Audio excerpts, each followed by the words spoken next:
Sa ngalan po ng aming Charter Regional Governor na si Atty. Rodel Dasil ng NCR 100 Batas Aninaw Centennial Region. Update ko lang po kayo, no? Mula po sa pagtulong-tulong ng mga kuya, mula sa pag-groceries hanggang sa pagre-repack, ang Manila Centennial Warriors Eagles Club sa pumuno po ng aming club president na si Kuya Pres Luis Baltos.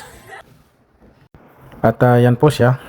Ito po, siya po yung nagsasalita. Last September 20 sa taong kasalukuyan, sagawa po kami ng Community Outreach Program.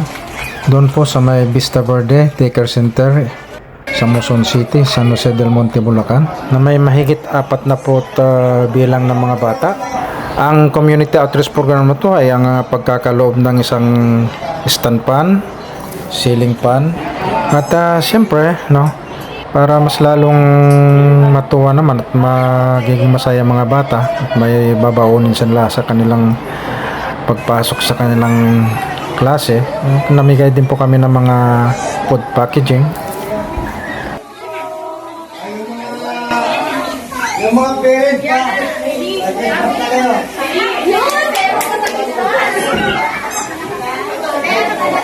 parents pa,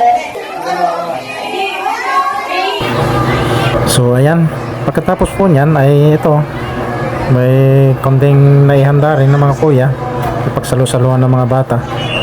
Ito po ay nagkaroon din ng feeding, champurado, no?